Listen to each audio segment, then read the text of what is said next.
Hi friends, welcome to my channel iView 360.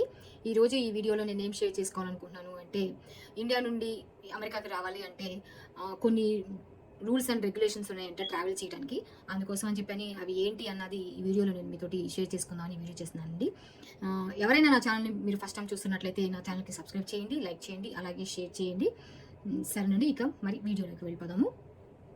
Donald Trump వచ్చిన తర్వాత, ఆయన ప్రెసిడెంట్ అయిపోయిన తర్వాత ఆయన డెసిషన్స్ తీసుకున్నారు కదా చేంజెస్ అన్ని చేయడానికి. ఆయన తీసుకున్న తర్వాత దీనిలో మళ్ళీ ట్రావెలింగ్ కూడా పెట్టాడు అనమాట రూల్స్. ట్రంప్ ప్రెసిడెంట్ అయిన తర్వాత ట్రావెలింగ్ రూల్స్ అండ్ రెగ్యులేషన్స్ ఉంటాయి కదా, దానిలో వచ్చిన చేంజ్ ఏంటి అంటే ఫస్ట్ ఏంటంటే రిటర్న్ ఎయిర్ టికెట్ ఉండాలంట తప్పకుండా. ఎందుకంటే మళ్ళీ తిరిగి వెళ్ళిపోతాం అమెరికాకి వచ్చిన తర్వాత, ఇక్కడ మళ్ళీ మేము ఉండము రిటర్న్ అనేసి వాళ్ళకి ష్యూరిటీగా మేము గ్యారంటీ అనమాట, మేము మళ్ళీ రిటర్న్ వెళ్ళిపోతాం, ఇక్కడ ఉండము, ఎక్స్టెన్షన్ ఏమి ఉండదు అని చెప్పడానికి వాళ్ళు ఏంటంటే ముందుగానే ఎవరైతే అదర్ కంట్రీస్ నుండి యూఎస్కి వస్తారో పోర్ట్ ఆఫ్ ఎంట్రీ వాటిల్లో ఆ రూల్స్ అండ్ రెగ్యులేషన్స్లో ఈ ఒక చేంజ్ అనమాట. ఇది రిటర్న్ ఎయిర్ టికెట్ ముందుగానే తీసుకోవాలి. ఇది ఎవరు ఇష్యూ చేశారంటే US department of home land security వాళ్ళు ఇష్యూ చేశారు దీన్ని. కాకపోతే ఇదేంటంటే రిటర్న్ టికెట్ లేకపోతే వాళ్ళని మళ్ళీ రిటర్న్ పంపించేశారంట, వాళ్ళని యాక్సెప్ట్ చేయలేదు, కాకపోతే వాళ్ళని రానివ్వలేదు అనమాట. అందుకోసం అని చెప్పేసి అని ఇది ఒక చేంజ్ అనమాట. అంతేకాకుండా ప్రెసిడెంట్ అయిన తర్వాత మళ్ళీ మూడో చేంజ్ ఏంటంటే ఎవరైనా ఇల్లీగల్గా అమెరికాలోకి వచ్చిన వాళ్ళని తిప్పి పంపించేస్తున్నాడు. అలాగే ఇండియా వాళ్ళు, మెక్సికో వాళ్ళు, ఎవరైతే ఏ కంట్రీ నుంచి అయితే వచ్చారో వాళ్ళందరినీ కూడా వెనక్కి తిప్పి పంపించేస్తున్నారు. ఎస్పెషల్లీ ఎక్కువగా ఆయన ఫోకస్ ఎక్కువ చేసేది ఎవరి మీద అంటే మెక్సికో వాళ్ళ మీద. ఎందుకంటే మెక్సికో అమెరికాకి చాలా దగ్గరగా ఉంది కాబట్టి, వాళ్ళు గోడ దూకి వచ్చేంత దూరంలో ఉంది కాబట్టి, అంత గోడ దూకి వచ్చేంత దగ్గరలో ఉంది కాబట్టి వాళ్ళని ఎక్కువగా ఫోకస్ చేస్తూ ఉంటాడు. పెద్ద వాళ్ళు కట్టించిన వాళ్ళు దుంకేసి వచ్చేస్తూ ఉంటారు. అందుకోసమని కూడా ఆయన చాలా స్ట్రిక్ట్గా రూల్స్ పెట్టాడు అనమాట వాళ్ళకి. అలానే ఇండియన్స్కి కూడా ఉన్నాయి అనమాట అదే రూలు. అందరి మీద కూడా ఇప్పుడు ఎవరైతే ఇల్లీగల్గా వచ్చారో వాళ్ళందరూ తిరిగి వెళ్ళిపోవాలి అన్నట్టుగా గట్టిగానే రూల్స్ పెట్టారు. అలాగే చాలామందిని కూడా తిప్పి పంపించేస్తున్నాడంట.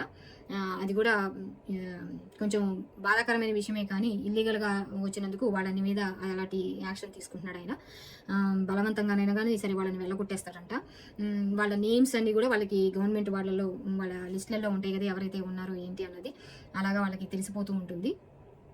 కాబట్టి ట్రంప్ ప్రెసిడెంట్ అయిన తర్వాత థర్డ్ పాయింట్ ఏంటంటే బర్త్ రైట్ సిటిజన్షిప్.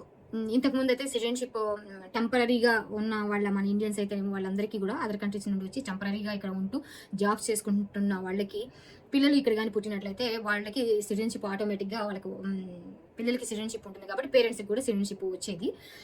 అలా ఉండేది కొన్ని సంవత్సరాల కన్నా పేరెంట్స్కి కూడా సిటిజన్షిప్ వచ్చేది. ఒక 5 years 10 years తర్వాత సిటిజన్షిప్ అంటే గ్రీన్ కార్డ్ అనమాట, అట్లా వచ్చేది. కానీ ఇప్పుడు అలా లేదు. ఇప్పుడు ఏంటంటే రూల్ మారిపోయింది. ఇలాగా ఒకవేళ H1B వీసా మీద కానీ లేకపోతే ఇలాగ టెంపరీ జాబ్స్ కానీ ఇలాగ వచ్చిన వాళ్ళు పిల్లలు పుట్టించుకున్నట్లయితే ఇక్కడ అమెరికాలో వాళ్ళకి సిటిజన్షిప్ రాదు. ఎందుకంటే ముందు పేరెంట్స్కి సిటిజన్షిప్ అన్నా ఉండాలి, లేదా గ్రీన్ కార్డ్ అన్నా ఉండాలి. అవి రెండిట్లలో ఏదన్నా ఉండినట్లయితే మాత్రమే వాళ్ళకి పుట్టిన పిల్లలకి సిటిజన్షిప్ వస్తుందన్నమాట, పేరెంట్స్ని బట్టి. అంతేగాని పిల్లల్ని బట్టి పేరెంట్స్కి సిటిజన్షిప్ రాదన్నట్టుగా కొత్త రూల్ పెట్టాడు. కానీ కొంతమంది ఇది కోర్టు వరకు వెళ్ళేసేసి ఈ చేంజెస్ బాగాలేదు అనేసి ఇంకా ఈ ట్రంప్ మీదే కేసులు వేయడం అలా చేస్తున్నారు. అది ఏమైందో చూద్దాము. కాకపోతే ఏంటంటే ప్రస్తుతానికి ఉన్న రూల్ ఏంటి అంటే థర్డ్ వన్ ఆయన చేసింది సిటిజన్షిప్ అయితే రాదు అన్నట్టుగా చెప్తున్నాడు అనమాట. ఇక్కడ పుట్టినంత మాత్రాన ఇక్కడ టెంపరీగా ఉండే వాళ్ళకి పేరెంట్స్కి సిటిజన్షిప్ రాదు. ఎవరైతే పేరెంట్స్కి సిటిజన్షిప్ ఉంటుందో వాళ్ళకి మాత్రమే వాళ్ళకి పుట్టిన పిల్లలకు మాత్రమే సిటిజన్షిప్కి క్వాలిఫై అవుతారు అన్నట్టుగా చెప్తున్నారు అనమాట. అదొక చేంజ్.